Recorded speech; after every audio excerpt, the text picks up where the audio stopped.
Hi സുഹൃത്തുക്കളെ, ഇതുണ്ടോ നമ്മുടെ ഏലത്തെ മഞ്ഞപ്പിഞ്ച് പൊഴിഞ്ഞു പോകുന്നത്. അപ്പോൾ എല്ലാവരും ഇതൊന്ന് ശ്രദ്ധിക്കണേ. എല്ലാ തോട്ടങ്ങളിലും ഉണ്ട് ഈ സംഭവം. ഞാൻ കഴിഞ്ഞ കൊല്ലം 10 സെൻറ്റ് 15 സെൻറ്റ് സ്ഥലം മേടിച്ച് ചെടി വെച്ചതാണ്. തൈച്ചെടിയാണ്. എല്ലാം അത്യാവശ്യം ശരങ്ങളൊക്കെ ആയിട്ടുണ്ട്. എല്ലാത്തിനും പക്ഷേ ഇതുപോലെ പൊഴിഞ്ഞു പോകുന്നുണ്ട്. ഇതുണ്ട് മഞ്ഞപ്പിഞ്ച്. ഇതുണ്ട് ഇങ്ങനെ മഞ്ഞയടിച്ച് നിന്നിട്ട് പിടിച്ച കാരണം നമ്മുടെ പൊഴിഞ്ഞു പോരുക. ഒരുപാട് കാകളിങ്ങനെ വരുന്നുണ്ട്. വേണ്ട എല്ലാത്തിലും ഉണ്ട്. പക്ഷേ അല്ല, നമ്മൾ നല്ലൊരു വിളവ് കിട്ടണ്ടേ, ഡ്രോപ്പായി പോവും കായല്ല. അപ്പം അതുകൊണ്ട് അറിയാവുന്ന പ്രേക്ഷകരൊക്കെ എന്താണ് മരുന്ന് ചെയ്യേണ്ടതെന്നും അടിക്കേണ്ടതെന്നും പറഞ്ഞ് കത്തരുന്നത് നല്ലതായിരിക്കും. എല്ലാവർക്കും പ്രയോജനമായിരിക്കും. പിന്നെ ഇപ്പം കൊടുക്കേണ്ട വളങ്ങൾ ഇപ്പം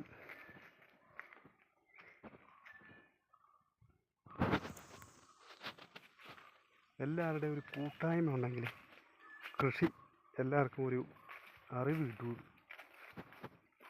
എല്ലാവർക്കും നല്ലപോലെ ചെയ്യാൻ സാധിക്കുകയൊക്കെ ചെയ്യും. പിന്നെ ചൊറിശരം വരുന്നുണ്ട്. ഇതുണ്ട് ചൊറി, കായൽ ചൊറിക്ക് മരുന്ന് ഈയിടെ അടിച്ചതായിരുന്നു. എന്നിട്ടും ചൊറി ഉണ്ടേ. ഇത് നമ്മുടെ തിരുതാളിയാണ്.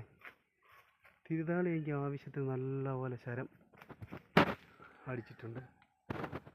നല്ലപോലെ കായും പിടിക്കുക. അതിലും കായൊക്കെ ഡ്രോപ്പായി പോയിട്ടുണ്ട്. ഇതുണ്ട് ഇങ്ങനെ 3 കാ വരെ പോയിരിക്കുക.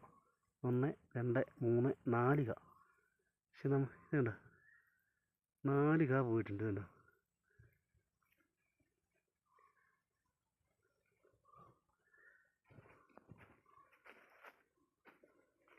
നമ്മളെ ചെടിയെല്ലാം വലിയ കുഴപ്പമില്ല. കുറച്ച് കായൊക്കെ പിടിപ്പിച്ചിട്ടുണ്ട്. ചൊറി ശരിക്കും ഉണ്ട്.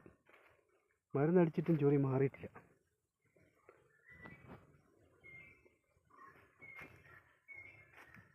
നമ്മുടെ ഏലത്തോട്ടമാണ്, ചെടിത്തോട്ടം. മഴയൊക്കെ അത്യാവശ്യം കിട്ടേണ്ട ചെവിടുത്താണ്. എന്നാലും എല്ലായിടവും ഒന്നും മഴവെള്ളം എത്തിയിട്ടില്ലേ. വേണ്ടോ,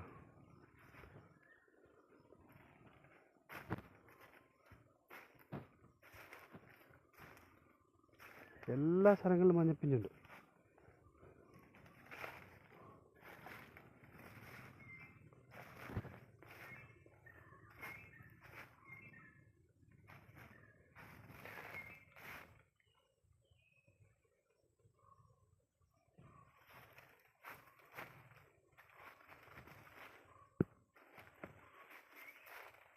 ഇതിലും കൂടി ഒറ്റ കാ പിടിച്ചിട്ടില്ല ആ ശരത്തിലൊന്നും. നേരത്തെ വീണ ശരങ്ങളാണ്. 1, 2 കായൊക്കെ പിടിച്ചിട്ടുണ്ട്.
ശരിക്കും പൂവൊക്കെ വിരിയുന്നുണ്ട്.